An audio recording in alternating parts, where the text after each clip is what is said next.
look good. We look good. Okay. Just want to make sure we look good, man. You look great.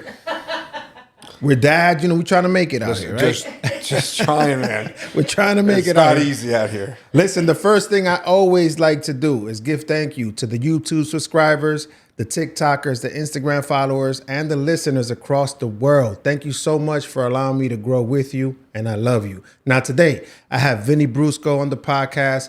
He's the host of the Dudes Council podcast. He is the founder, right? Founder, yeah. He is the founder of Agora Westchester. He's a life coach. He's a dad. He is a husband. Most importantly, though, he's a purple belt. Be careful.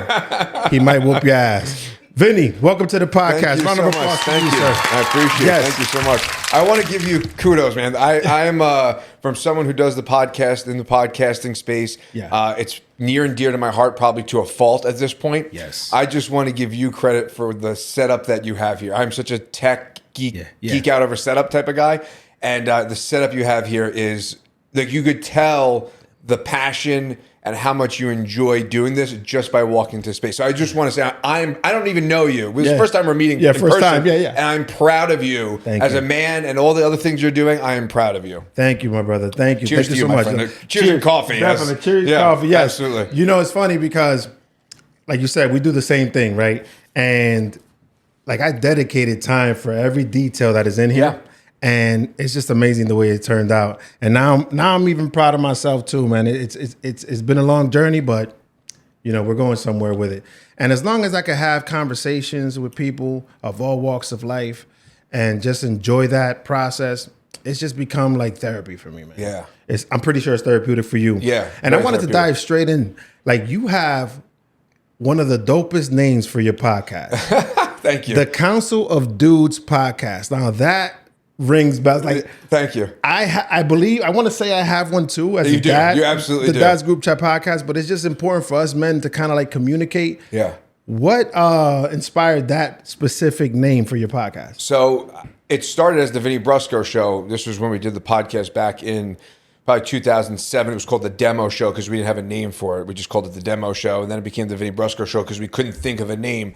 And as I've gone on my own personal growth and journey, I started a men's group called the Council of Dudes. Yeah. And that happened about 6 years ago. A buddy of mine was going through a bunch of stuff, and we speak every day. And he called me up one day. He's like, "Hey, you got to start a men's group." I was like, "I don't know how to do it, man. I have no idea what you're talking about." And 6 years later, we're still doing the men's group. We opened Agora Social Club to basically house the men's group and other growth opportunities for guys. Right. But in doing that, I realized that although the Vinny Brusco show is near and dear to my heart because I've done so many episodes under that name, the Council of Dudes was really part of this next phase of my life, like building Agora, being a coach.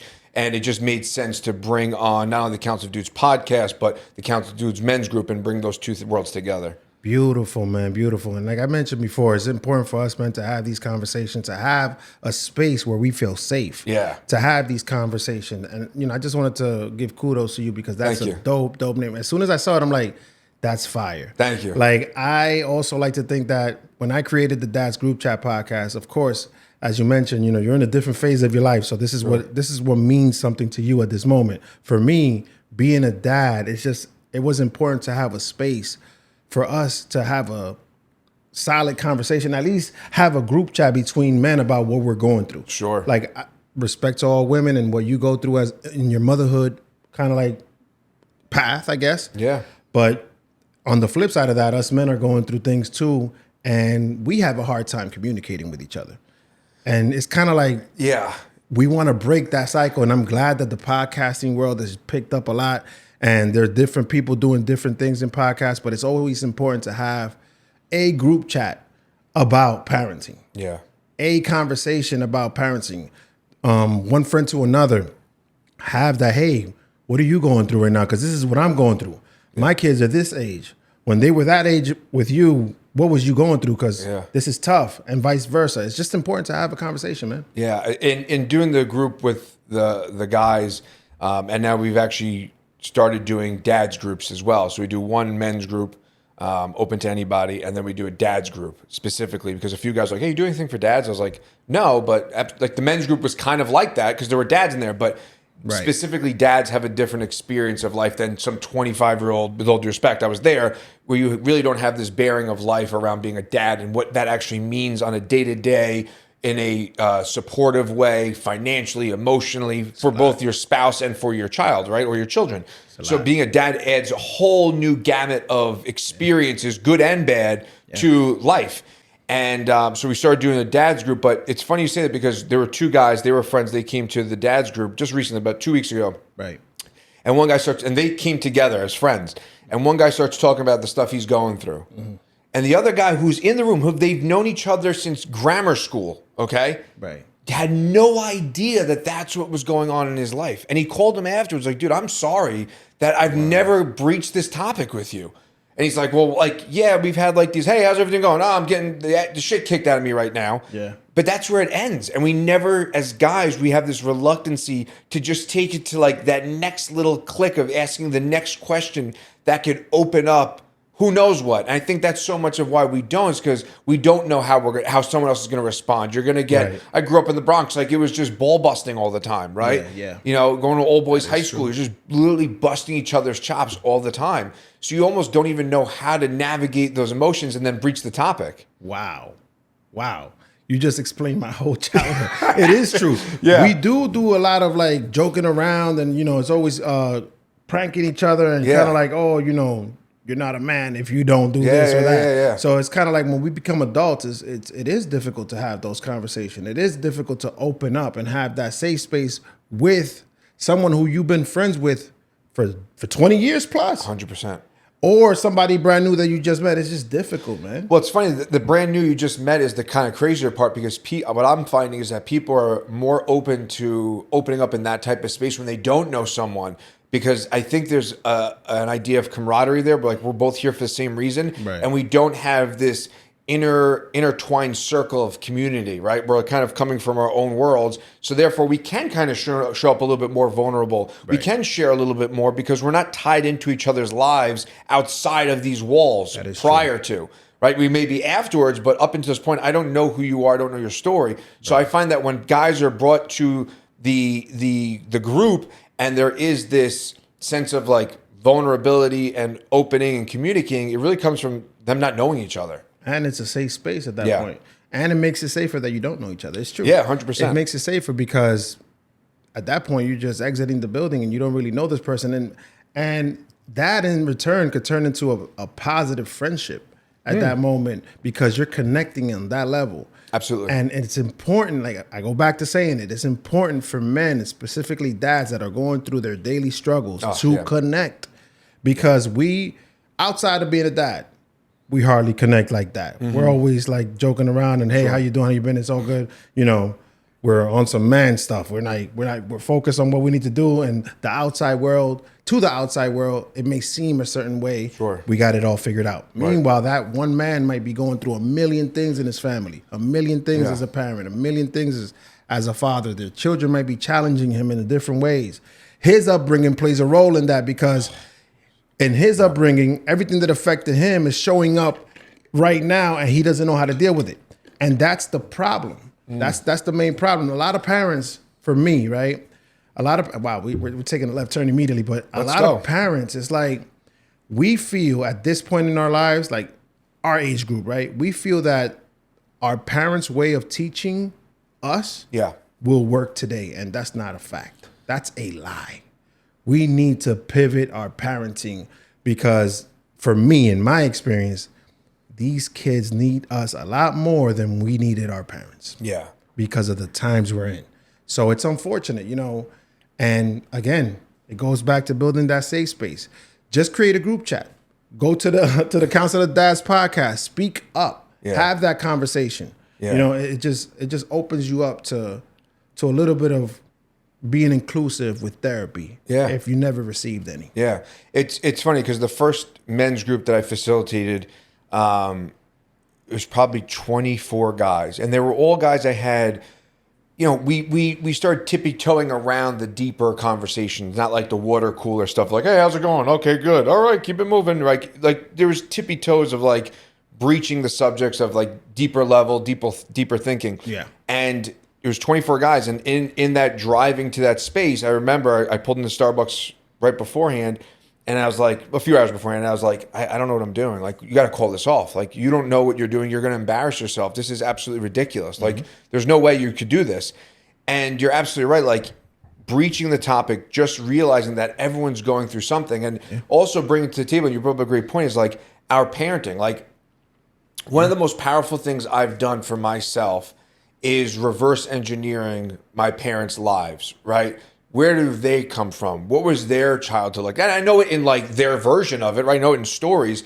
And then going like my grandparents and like, why did they show up as parents that way, right? And where were, like, the thing is, the reality is you're going to fuck up your kids. Like, 100%. No matter what, no matter how great you are, no matter how hard you're trying, they're going to be in their group chat or in their group, and they're like, my parents didn't do this shit. And you're like, I did my best. But that's a huge part of it, is like realizing that with the skill set and with what your parents had, chances are good they did their best. Like, whatever their best was may not, in hindsight, seemingly have been enough, but most likely they did their best. They did the best with what they could. Yeah. And, we do have to reverse engineer, like you said. We do have to go back and kind of like peep into what was happening back then. 100%. Because the times were different also.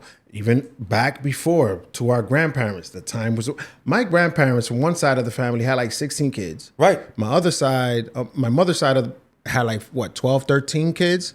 How do you manage that? I have 2. Think about and I see people with 3, and I have a friend that has 4. I'm like, you're a lunatic. You guys are crazy. How do you have 4 kids? You guys are crazy. It's nuts. You guys... Yeah, well, I think my grandfather's like one of 9. There you go. Right? Like one of 9 kids. Let's break that down. How?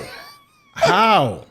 Like, Yeah, it's nuts. I don't understand. Like, And why? Why? Well, that's the other part. Why? I think there's also, at that time, there's a much bigger scarcity mindset. We didn't have the luxuries that we have now, right? Right. All these things weren't at our disposal. We didn't have Amazon Prime. It wasn't like you can get anything at any point. So there was this scarcity mindset where it's like, I need to have as much out there in the world, whatever that means, than not, right? So now we live in abundance, right? Right. And now it's like, now you see like the decline of population. We're seeing the adverse of people are having 1.2 children. Like, people aren't even having kids. That's right. And it's not even frowned upon, nor do I think it should be.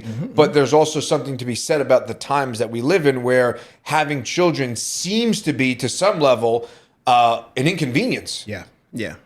100%. And it definitely is. No. No. In the best kind of way. Politely, you Yeah, know, 100%. Respectfully. Yeah, no, it's not easy. Yeah, it's tough. Yeah, 100%. It's fucking tough, man. Listen, you are the founder of Agora Westchester Social Club. Yeah. Right? What was the vision behind that? When did you think about it? What was the vision behind it? Like, how does that space create better men, in a sense? Yeah. In your eyes? Yeah. So Agora we opened in April of 2024, so we'll be a year next month. And in doing the Council of Dudes, we would do it in a coffee shop in New Rochelle. We would do it at the Jiu-Jitsu Academy I go to. We would do it at apartment building community spaces on Zoom during COVID. So we were always kind of like these nomads, just finding our way into a place that we could meet and converse. Right. And the last 4 years, I've been saying, like, guys just need a place to go that's not the gym, that's stripped of ego, right? Because we can very easily live in that egoic mindset, and then that egoic space. It's like, it's part of our DNA. You go to the gym, you size up that guy. I go to jiu-jitsu, I'm like, oh, that guy's you know what I mean? Like, it's just too easy. It's part of who we are. And I wanted to remove that. Like, there's, and when you say social club, people automatically go to like, oh, like you're playing poker and smoking cigars and drinking. And like, there's no TVs there. There's no wings. There's no smoking. There's no alcohol. There's none of that. It's harnessed, and the energy that's there is really rooted in betterment. It's rooted in, we do the men's groups, the dads groups, we do breath work, we do 5K Sundays, we do ruck walks. So we do, it's a community workspace as well. So guys can just go in as members with their key fob and just access the space, grab a cup of coffee with a friend. And it is just rooted in, let's become better men. Like, whatever that means, like whatever your role is in society, dad, brother, husband, whatever it is, great. that doesn't really matter. Just be a better man, and all of those other things will improve automatically. 100%, 100%. And you'll step out of there being a better man, as you mentioned. You see what I'm saying? You step out of there being a better man, as you mentioned, and that affects your family. 100%. That trickles into how you show up for your family. Yeah. 100%. So talk to me about life coaching. Is that where you kind of like took on that role? No, I took on life coaching during COVID. I've always, in hindsight, I didn't realize how much I was always into psychology and philosophy. Psychology was my minor in college, and it was always kind of this thing I was always interested in, like the depths of the human experience. And during COVID, I got this wave of inspiration to go and like become a therapist and that. And I was like, before I do all that, let me just do a version of that. And I got a life coaching certification during COVID. And I truly love things like this, sitting down with someone and going down the depths and going down the rabbit hole. And I just want to go back to the Agora thing real quick. Yes. You had mentioned like what was the inspiration, what was the vision. And when I came in here, it was the same. I said it to you, I was like, this was all just a figment of your imagination. This was all in the ether. And you brought it to reality, which I think is one of the most magical things you could do. Yeah. And it's funny because I get tied up in my ego very often. I have to wrestle with that. And for a while, I was like, my idea. And one day I was in the shower, and whatever your religious beliefs are, they are what they are. But I said to myself, dude, this is not your idea. This is God's idea, and you're living it out. And I would jokingly say, like, this is my Noah's Ark. Like, this is the thing that I was called to build to help people. Right. 100%. So you've done the same thing here. It's like this was just in your imagination and you brought it to reality. I think it's amazing. You know, you say it and I'm here thinking about it, and it's true because, you know, a couple of years ago, I wasn't even thinking about this. Right. Mm-hmm.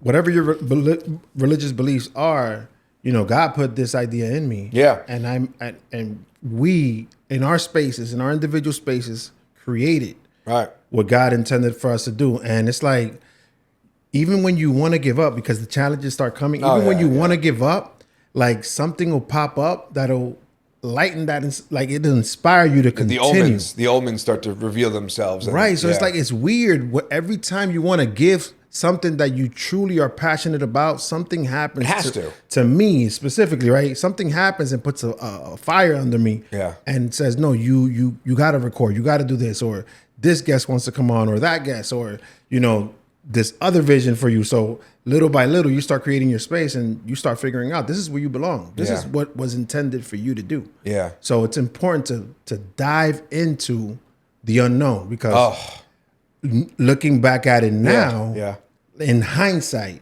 everything looks beautiful. Everything looks set up. The setup is perfect. Everything is set. Yeah. All you got to do is press record in your space. Yeah. But before that, there was challenges. Well, it's funny. I remember trying to hinder you. Yeah. Well, I remember running like extension cords from my house to the shed before I had power. And then I got power, and then I was like, oh God, I can't wait till the day I just have power in this place. Then I got power, and I was like, well, now I want this thing. And that could be viewed in two different ways, right? Right? You could be like, oh, well, just enjoy what you have and don't take it for granted. But there's also ambition behind that. And in that ambition is what you're talking about, like that fuel that puts you over the hurdle that's in front of you. And those hurdles have to come up. Like that resistance has to come up. Like it's a part of the process, and it's hard to deal with. You know, I use the surfing analogy a lot. It's like, you know, you ride a wave for as long and as hard as you can and as gnarly as you can ride it. Right. And then it's going to crash. Like that's what waves do. But how quickly can you rebound, and not just rebound to the next wave, but to the next right wave? And that's the difference, right? You could just jump on the next thing, like, oh, I got to do this thing. And that's like white knuckling your way through it. Or you could find the opportunity to really settle in, be okay with where you are, and then like, the next one's going to come. I just have to see it. And that's like those omens that we talked about, where you're like, you're down on yourself, and all of a sudden this little nugget of inspiration comes up. Happens. And you're like, oh, keep on going. Yeah. And it feels like a breath of fresh air, man. Yeah. Every time it happens to me. It has happened enough times to me that now I'm like, I'm ahead of it. It's like, that's beautiful. I'm ahead of it now. Now it's like, all I want to do is this. I get it. All I want to do is be in this space and have these conversations, because the goal, okay, it's beautiful. Okay, everything is nice. The goal is to inspire someone else. Sure. That's going through whatever they're going through. Yep. And it goes back to the conversations we're having together.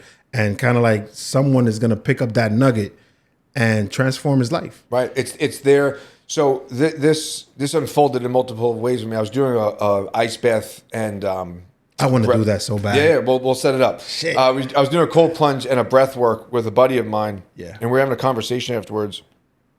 And I forgot which one of us said it, but it was something like, I just want to do that. Yeah. And it was like, I don't know what that is. I don't know how that presents itself in the world. I just know I want to do that. And whatever that is, that's what I want to do. And as I've, leaned more into the coaching and to the social club and into the men's group and the podcast, I've come up with these 5 different mantras that I try to live my life by. Right. The first one is from the movie Step Brothers, and it's don't lose your dinosaur. There you go. Because I think that's the number, having small children, it, Yep. right? They live in fantasy world. They live in my little son bubble. is only present. My son is only in the moment. That's the only place he lives now. That's it. There is no past. There is no future. There's only the present. And in that present, it is the most magical thing to witness. My daughter, who's 10, and I'm sure you see it with your older one, they're losing that. That is slipping away. They think of the past. They start worrying about the future. Oh, my God. And they're not living in that current present state, right? Oh, my God. Look, dude, you're like pushing buttons here. I get it. And then, so the next one is magic is real. Right. And the whole idea is like, that feeling that they're experiencing, and we're talking about now, those omens, those signs, those serendipities, the breadcrumb trail, that's a real thing. Like that is real. That's what's brought you real. here. Definitely The third one is, which is my personal favorite, is follow the golden thread. And the reason it's that is because I was in one of the men's group meetings, and I remember sitting there and feeling this feeling come out of the center of my chest. Legitimately, it was going through, like it was almost like Donnie Darko. Like it was going through the room. Yeah. And it was like this golden yarn. And I remember going home to my wife and going, I don't know what I just experienced, but I feel like I just had a Thanksgiving dinner. Like I feel so fulfilled. And then, I serendipities happened, and it was, there's an old Greek mythology about the golden thread that guides you to the best version of yourself. Right. Carl Jung talks about the golden shadow, which is the ideal version of yourself versus the shadow, which is the darker parts of you. Right. So I was like, I experienced something that's as old as human existence. Like this is real. And then it's, if you build it from Field of Dreams, if you build it, they will come. That if you step into the space, if you build the thing, if you build the Agora, you build the studio, the results, like, again, not to make it religious, but I'm reading the Bible currently, and in the story of Abraham, he talks about how he had to sacrifice his son, and at the last minute, God comes down and says, the Holy Spirit, you don't have to do it. You don't have There's to a do ram. it. But the whole time, his son's saying, what are we sacrificing? And he's like, God will provide. God will provide. God will provide.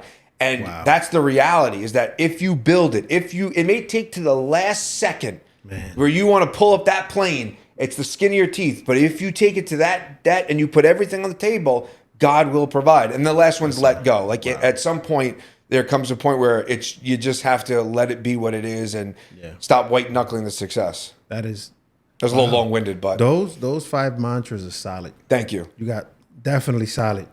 You touched on something earlier that I wanted to discuss. You said you wrestle with your ego, right? I want to dive into fatherhood versus masculinity. Yeah. Like, how has fatherhood shaped your perspective on masculinity? That's a great question. It's rattled it.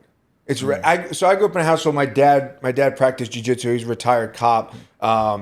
He's a veteran. So I've always seen the softer side of masculinity, but cloaked in true masculinity.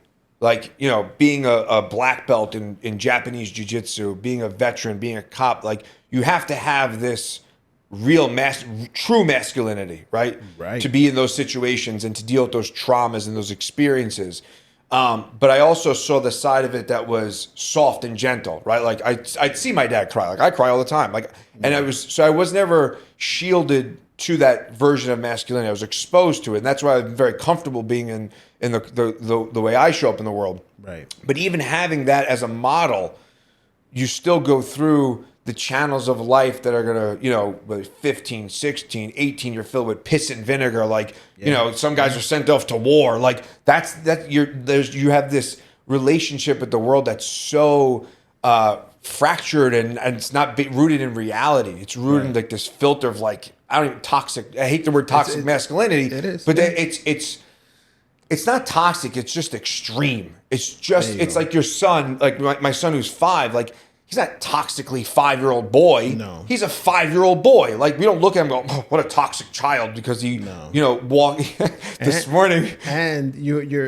hitting it in the head because it's like, it's not extreme, but it's extremely normalized. Yes. The masculinity. Yeah, for sure. Like but you were saying about your son. Yeah. So like this morning, I was like, get ready for school, blah, blah, blah. And he's dressed, fully dressed. And then he walks in the bathroom as I'm getting ready. He's just in his underwear. And I'm like, what happened to all your clothes that you just, he was like, I just took them off. I'm like, why?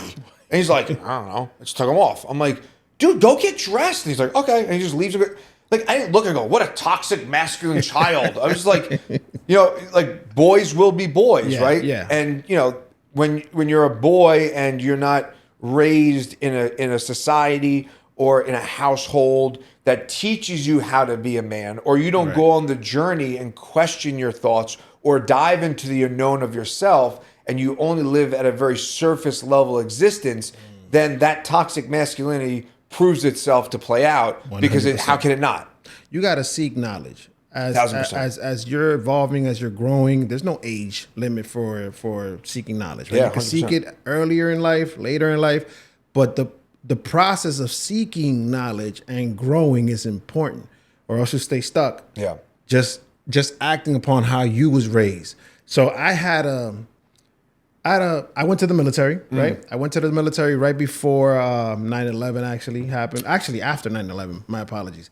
But and then I was raised in a very like masculine way. Right. So I wrestled with that masculinity for a while, and it wasn't until I had my daughters that I completely shut off the masculinity. I had to soften down and really relearn myself and my ways and unlearn the ways that I grew up. No shade to my dad, I love him, of course, but he was taught the way he was taught. So it goes back to the reverse engineering part. Yeah. Reverse. He's thinking that he's doing the right thing by raising me the way he was raised. But like I told you, for me, having daughters definitely softened me up. Yeah. And it showed me a different side of myself.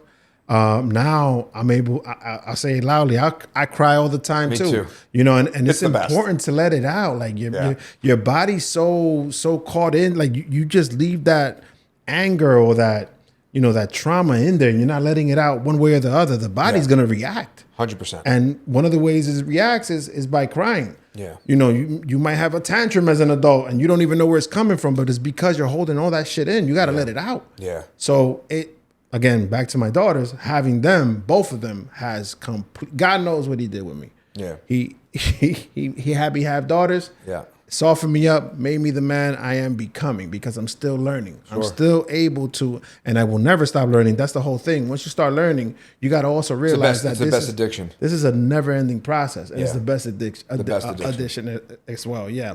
Let's talk about a little bit about balance, right?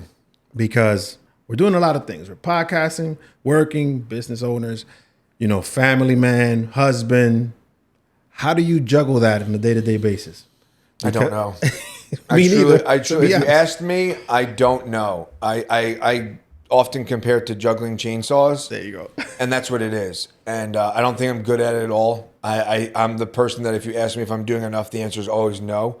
I'm never doing enough. It's never enough. I think that does tie into some of the masculine trait of just always feeling you need to do and produce. And, and then you have a culture and, in doing the things that we're doing, putting yourself out there, it's very natural to seek that validation, whether it be with downloads, likes, comments, whatever it is. It's a huge dopamine hit, and it feels great. It is, and that becomes a dragon to chase. No different than the learning and all the experiential stuff. I don't think it's about balance. I think balance is completely overrated. I think that you can't have balance. I think it's.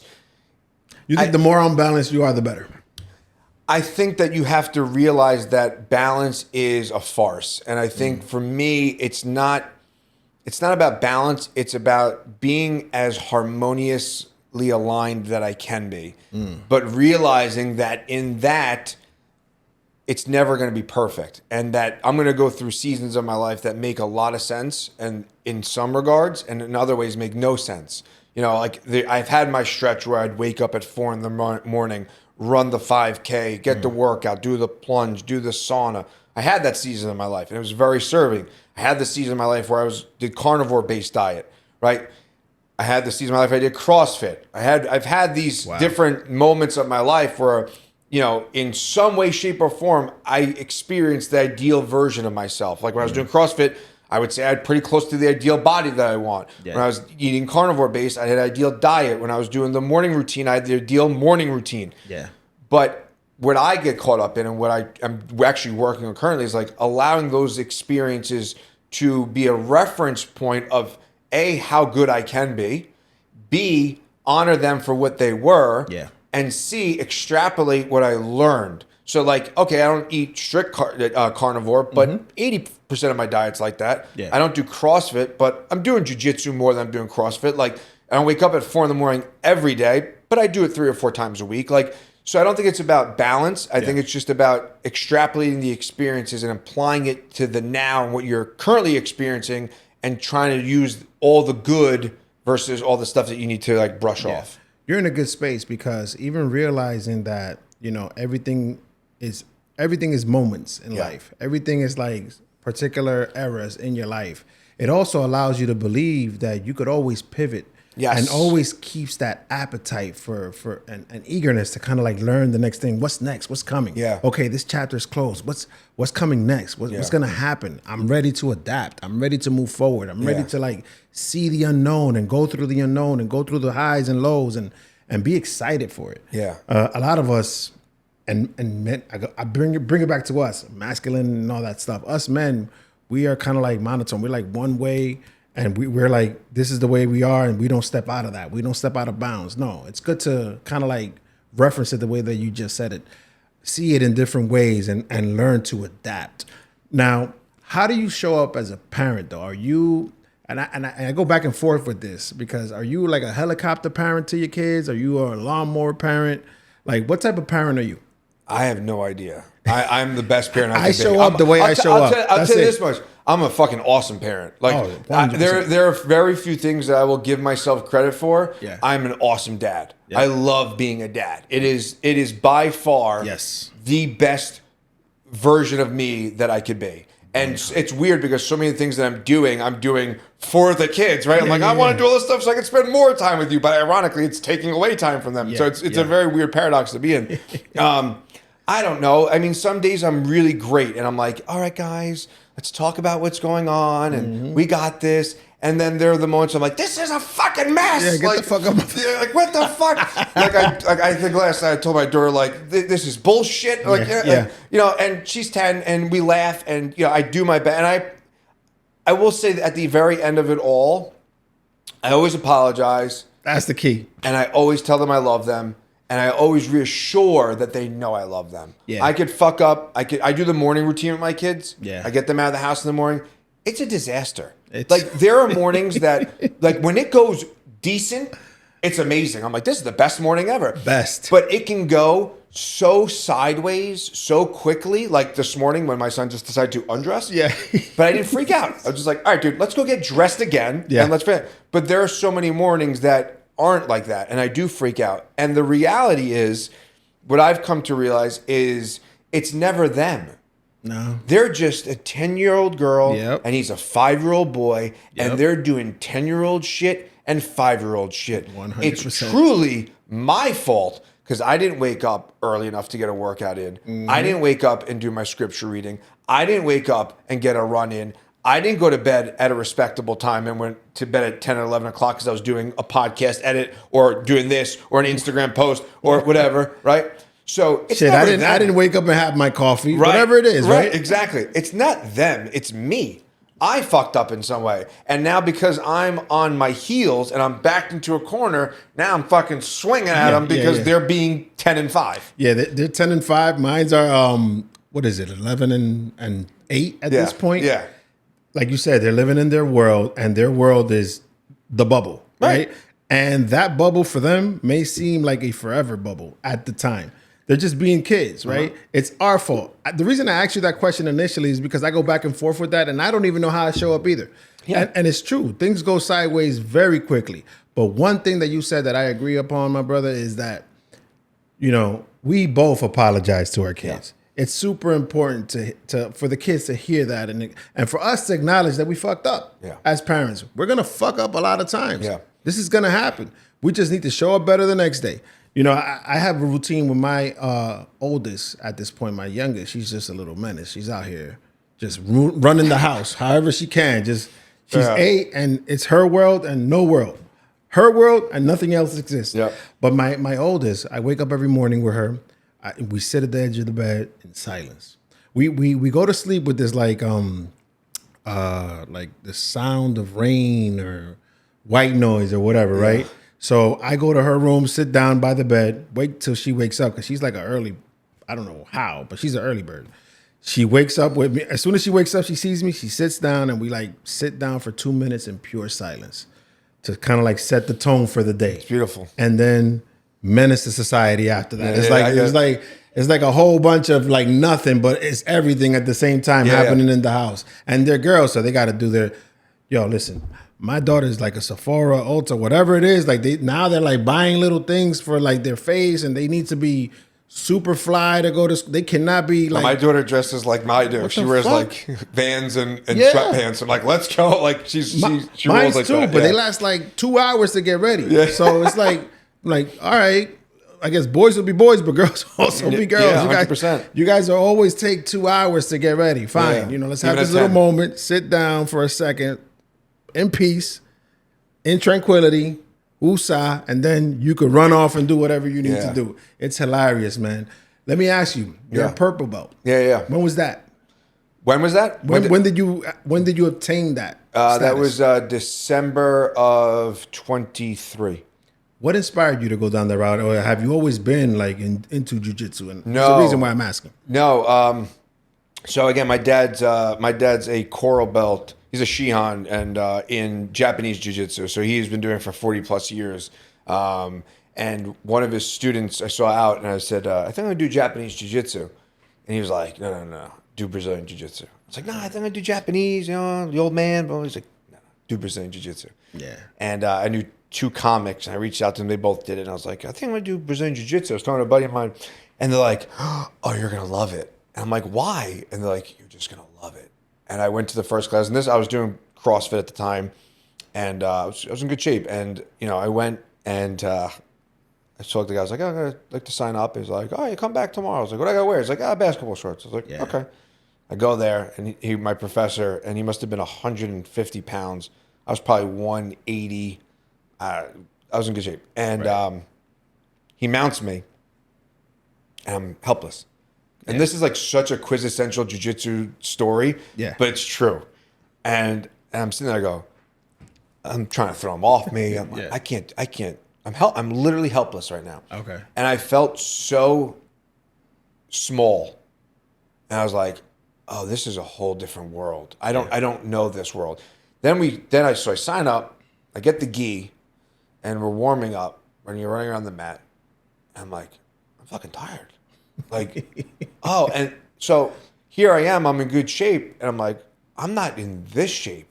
Like, I'm in CrossFit shape, and not like I was in the games or anything, but I could hold, I was waking up, going 4 or 5 times a week, and I was like, I'm not in this shape. Like, this is a totally different thing. And for me, as you could probably tell at this point, I'm very heady. I love the rabbit holes. I love the depths of discovery. Yeah. And to me, jiu-jitsu is like if you took yoga and CrossFit and put them together, you have jiu-jitsu. Because it's always physically challenging. You have guys that go and they go for competitions and they compete and they're a different breed of person. And I love those guys. That's not me. I'm a hobbyist at best. But it's such a rabbit hole that never ends. Right. And that's, to me, I'm like that. It's like the learning. Right. It's truly like human chess. It really is a language. It just always evolves and evolves. And as you get better, you realize you're getting worse.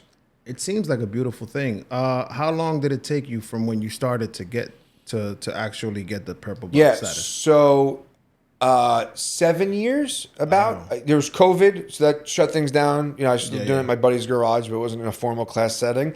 And I don't go to the extent of like 4 or 5 times a week. I go maybe once, maybe twice. You know, I go to like non-counted classes. You know, and again, like it goes back to the idea of like ego, right? Like there's a part of me that's like, I need to be doing more, right? I have guys that I've started with who are at brown belt, right? Like they're there, right?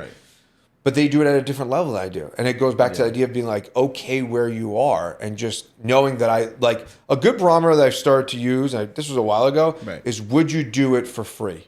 Would you do it if you weren't going to be the most successful podcaster? Would you do it if you weren't going to be Tony Robbins as a coach? Would you do it if you weren't going to be a black belt? Would you still go on this pursuit if you knew you'd never reach the pinnacle of it? And if the answer is yes, you're good. It doesn't have to be anything more than that. Everything north of that is gravy. It's gravy.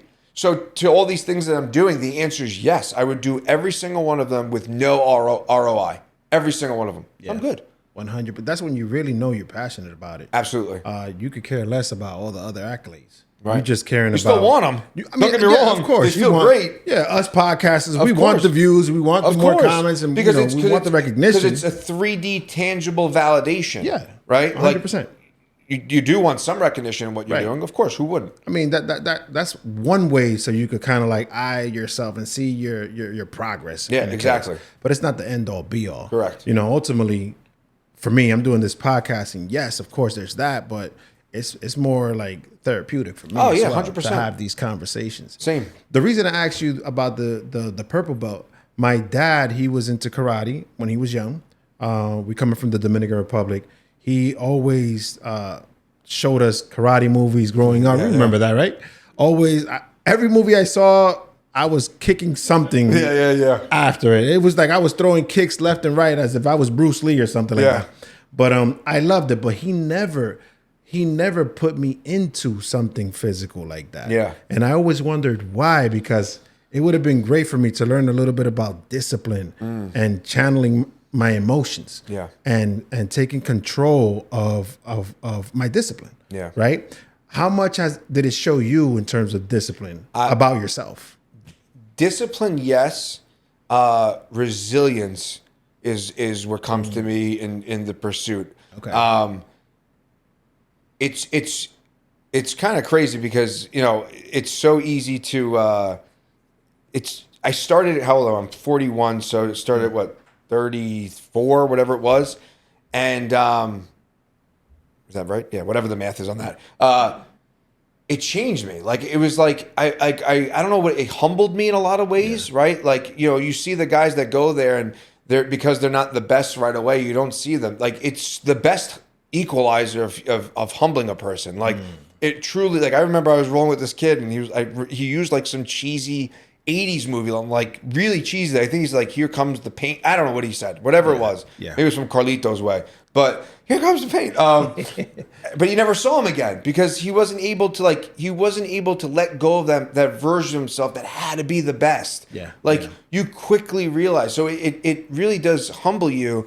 And the resilience aspect is like, it proves to you that if you just keep on showing up, going back to that point earlier, if you keep on doing the work, maybe it takes you 7 years, maybe it takes you 10 years, whatever it is, if you just keep on showing up, the results are going to come. Like, it's 100%. Just the way this works. And it's hard when you're in the throes of it, where you're like, fuck, I'm still doing this, and it's not getting this, or it's not getting that, or I don't have my brown belt or black belt. Or when am I getting a stripe? Like, all this external shit that you have going on and you're navigating.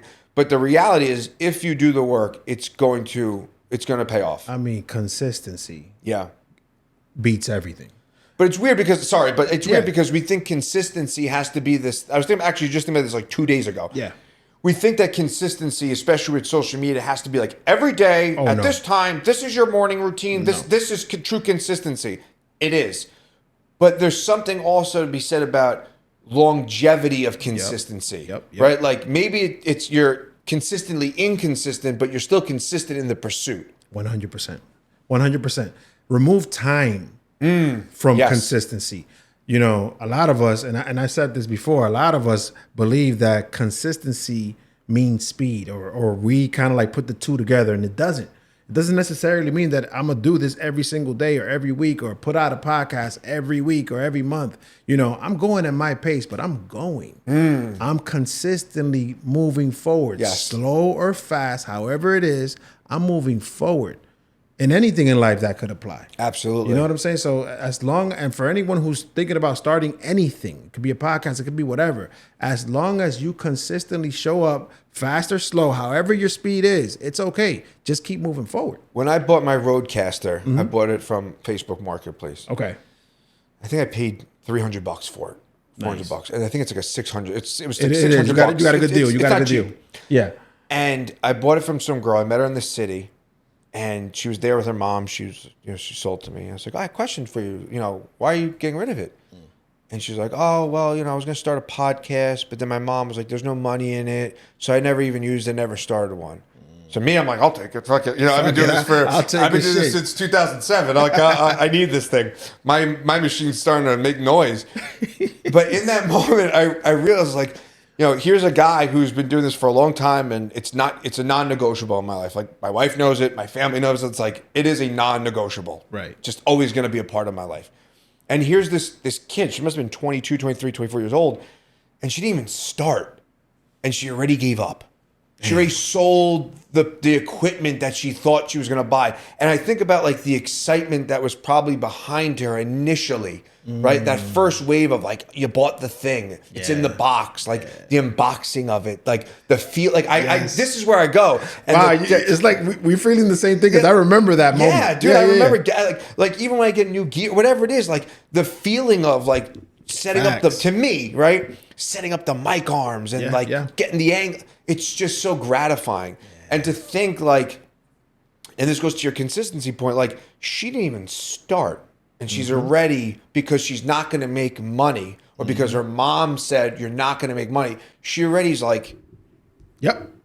Didn't even open the fucking box. Yep. I tell people all the time, and it's unfortunate because everybody's experience is different. Of course, absolutely. When you have a dream, step away from family and friends. Not to say that they're evil or whatever, but it's just do what you have to do in silence.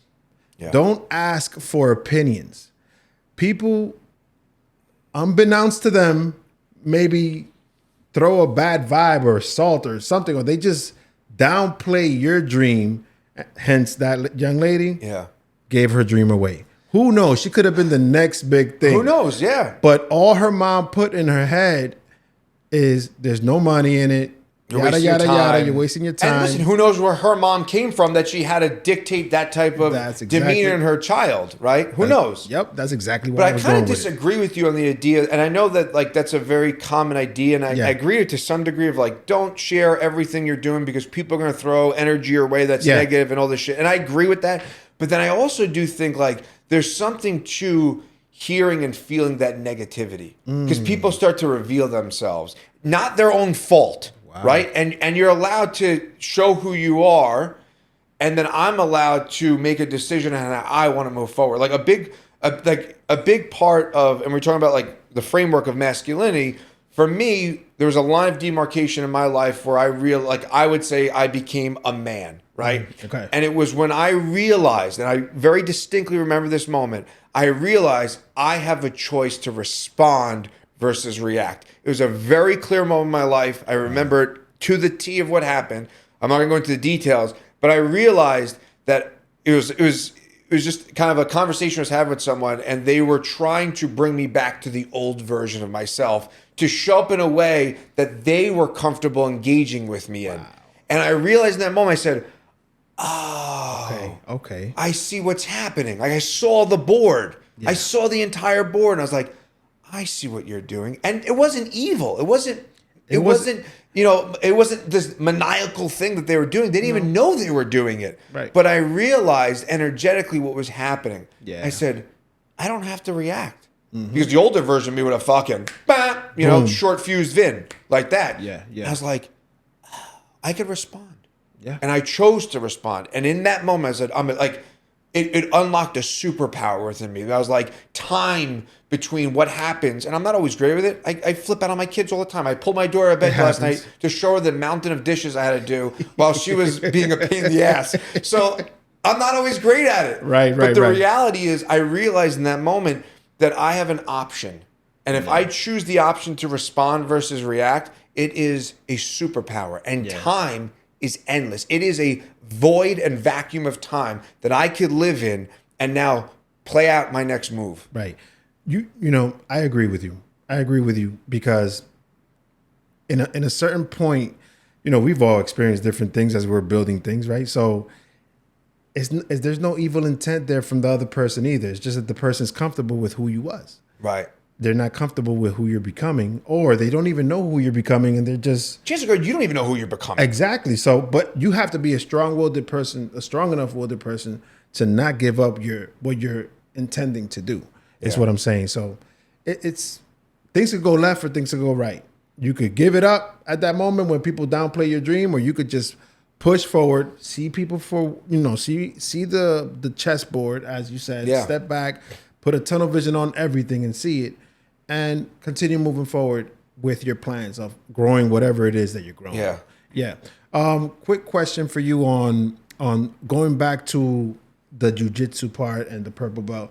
The reason I brought that up also is because I'm trying to put my daughters into something. Best thing you could do. Like that. Like I remember, like my sister, my niece, she's 16 now, but when she was younger, my sister put her into karate. Yeah. And she was, you know, breaking the boards and throwing kicks, and she felt so energetic. And it was like, I was so proud of seeing her just like becoming this new version of herself, like this confident little young lady at a very young age. And I want that for my daughters. Yeah. But I also know that, you know, a lot of that teaching, whether it be karate, jiu-jitsu, or Brazilian jiu-jitsu, a lot of discipline, resilience comes from it. And it's kind of like it builds specifically to kids. And I'm just talking about specifically my daughter. It would build her confidence even more. 1,000%. That's what I'm looking at. And going back to my point earlier, it gave me confidence as a fully grown man at whatever age we have to do the math, right? Where I walked away, I was like, oh, like I do. And it's not like, oh, I could buck somebody up confidence. No. It's this stoic grounding that you have just about you, like an energy about you that people pick up. Like if I'm talking to people and they go, oh, blah, blah, blah, and I mention I do jiu-jitsu, 8 out of 10 of them like, oh, yeah, I thought you're trained jiu-jitsu. And I'm like, I don't have cauliflower ear, which I want, but I'm like, it's just a presence you have about yourself. And for my daughter, both my kids do it. My son does it 5, and it's more of like just get out your energy after school. Again, he doesn't do it every day, but when he can go, he can go. My daughter, it's a little bit more jiu-jitsu. Yeah. And you know, when you get in the, like, it's the ultimate teacher, because she was doing a class one time and some boy mounted her, and her friend happened to be in the class watching because his cousin was in the class. Right. And she got in the car and she started crying. And she was so upset. I was like, what's the matter? I'm embarrassed. All natural. Right. I get embarrassed, right? I said, you can't look at it that way. It's such a life lesson. It teaches so much.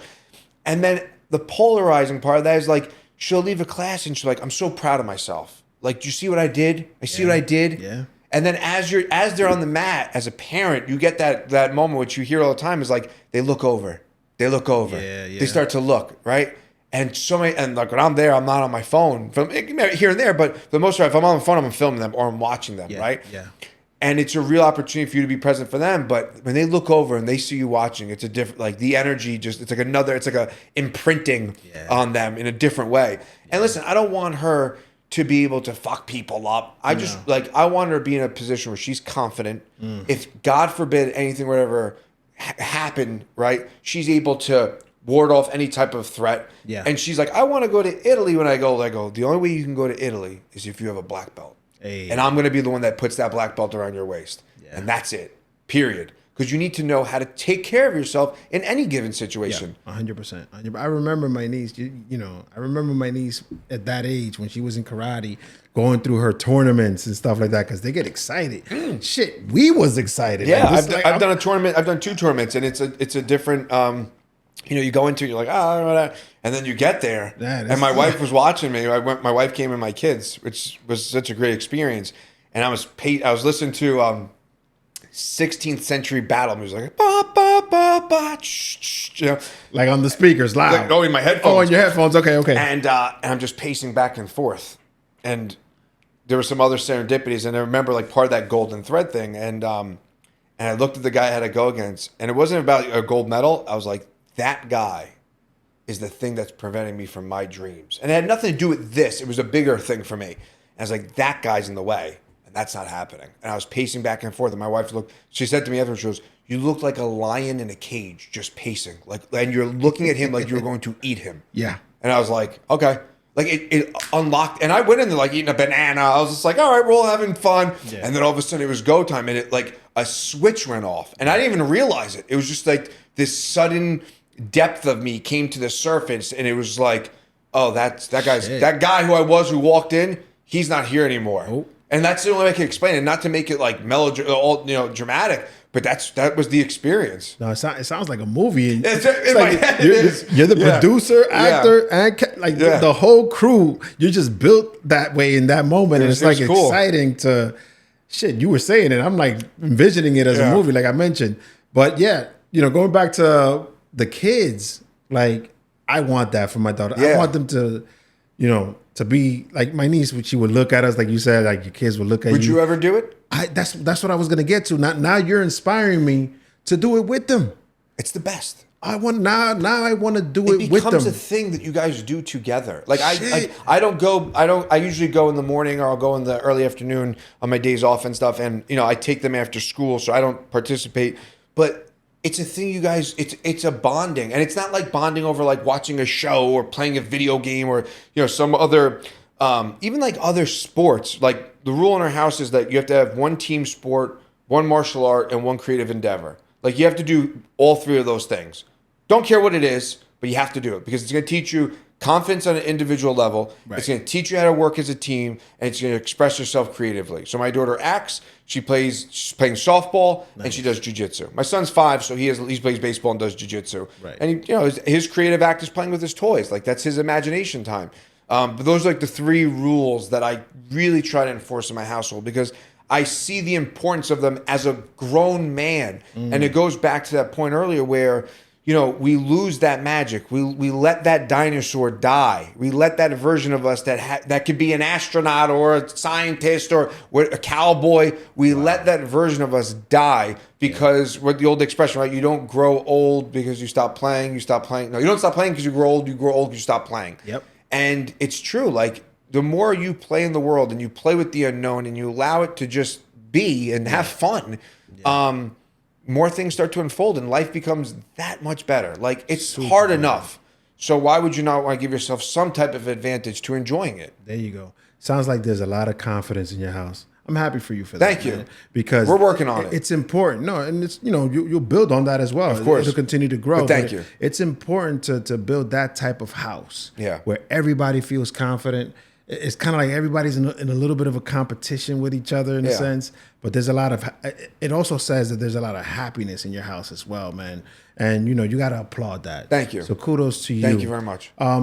Real quick, let's touch on the Council of Dudes podcast and the Agora Westchester Social Club, because I believe that our goal is similar when it comes to the podcasting space. You have the social club where you want people to connect, specifically men in our case.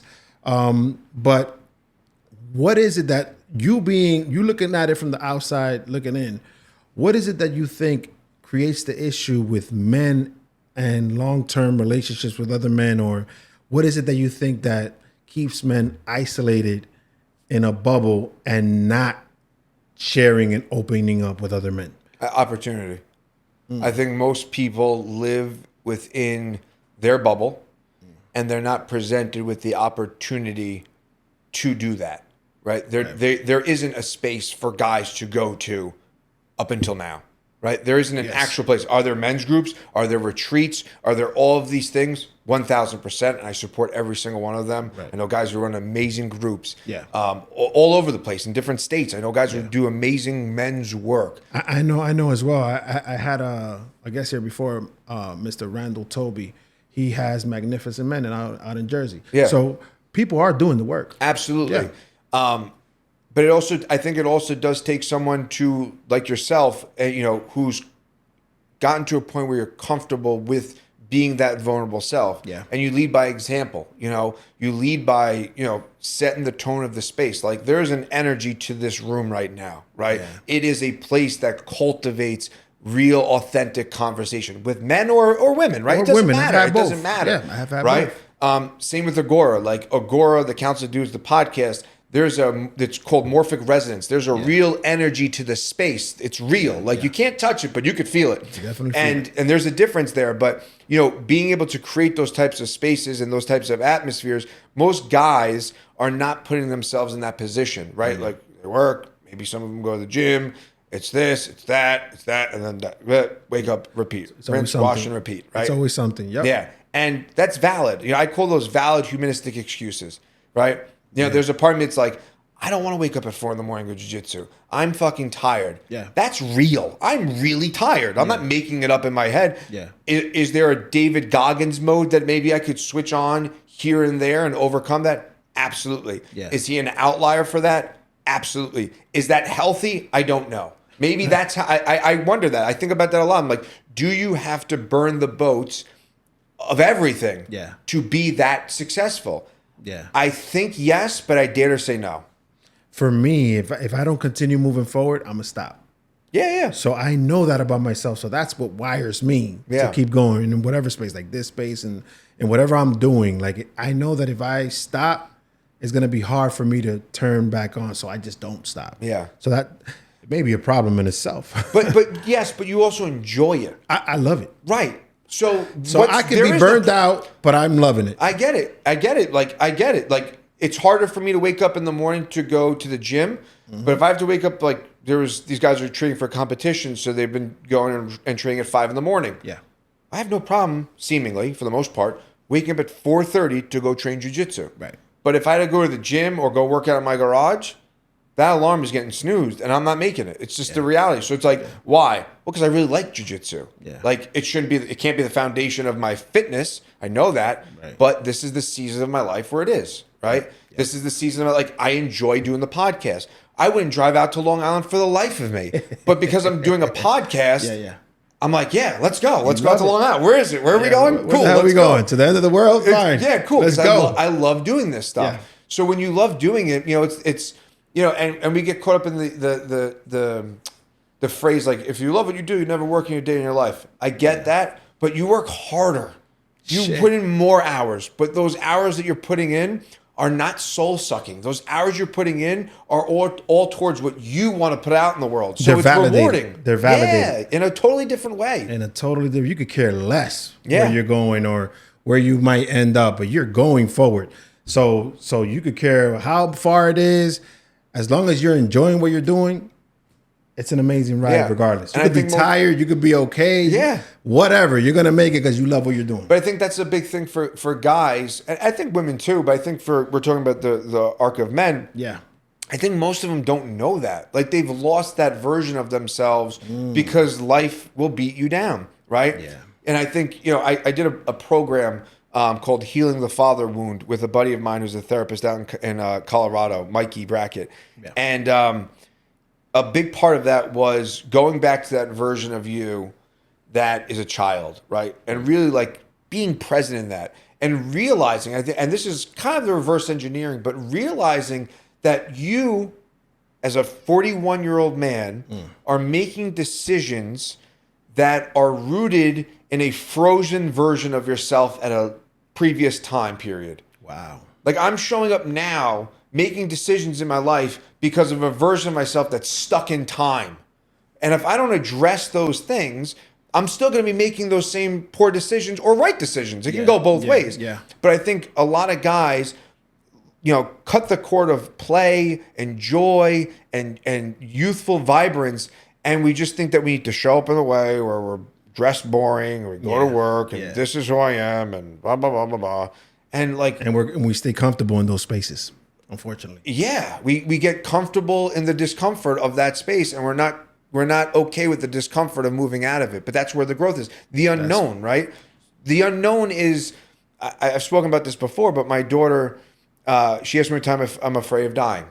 Right. And I said to her, do you want the real answer or the dad answer? She's like, I want the real answer. I said, I'm not afraid of dying. I don't want to die, but I'm not afraid to die because I'm developing and I'm working on a relationship with the unknown. And as long as I still work on that, and that could be in a pursuit of building a business, building a brand, building a podcast, building a family, it's all unknown. Yeah. It's all unknown. The reality is it's every single sliver of life's existence past your nose is unknown. So it's a matter of which way you want to lean into it and which way you want to, steer that direction. If there's one thing that the listeners could learn from this conversation is get comfortable with being uncomfortable. 100%. Right? Get comfortable with that version of yourself that doesn't know what the next thing is, or, just be comfortable with that and get passionate about it too. Get eagerly passionate about it because you're breaking barriers as you're moving forward and you don't even know it if you're passionate about it. Yeah. Like I always say, like the version that I am today versus the version that I was before I started having these conversations are two different people. Oh my gosh, yeah. So it's like right now, it's like I'm on a whole different level of myself that is unknown to me, and I am enjoying it. And guess what? It is scary as fuck, but I'm loving it. Yeah. That's what it's about, man. Yeah. Last question for you on legacy, though. Yeah. When it's all said and done, Yeah. as many may say, what does Vinny Brusco, or how does Vinny Brusco envision his legacy being? That's a tough question because I don't think of it that way. I truly don't. Like some guys are, I want to leave a legacy. I don't know, to be honest with you. I really don't say, and maybe that's something I really need to sit and reflect on of how I want to be remembered. I do think about, I got on my birthday, I got Amore Fate and Memento Mori, which means love your fate and meditate on your death. They're two Stoic phrases. Wow. And I do think about dying a lot. I do think about what that looks like. It's people look at it and they go, when I got it done, people are like, why would you want that on your body? Why'd you want it's so dark? I'm like, is it? Like, it's the reality. And if I remember that I'm going to die, it reminds me I also need to live, right? And, loving your fate, loving the path that's unfolding before you.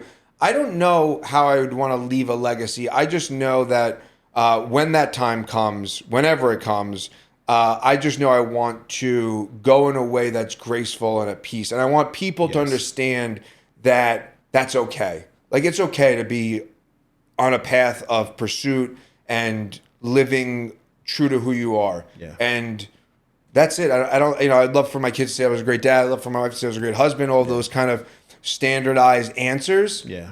And I think those are really important things. I truly do.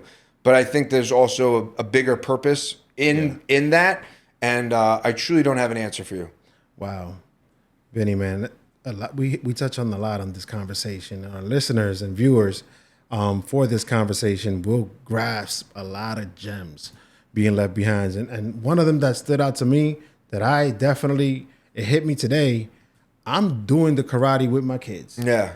I'm doing that unknown thing that I've been afraid of to do since my dad didn't put me when I was younger, but I want to do it now. Now I'm excited. Now, screw it. If I break a leg, I break a leg, but I'm breaking my leg with my kids doing the same thing as me, and we're going to have some fun, and we're going to build some confidence as well. Not that my kids are not confident. They are, but I just want to build It's another level. I want to build on that. I want to, and just being enamored with the unknown as well. That's something that we touched on a lot in this conversation. And for men out there that are going through things in their personal lives and they don't know where to open up or who to open up to, join a group council or a social house. Make a podcast, whatever you feel that is gonna help you open up and share your feelings, because that's just one version of ourselves that hinders us as men as a whole. Like it'll borderline destroy you. Absolutely, and you see it all the time. Silently destroy you in that sense, because day to day, I'm a man, I'm this, and I'm stuck, and the complaints and the complacency.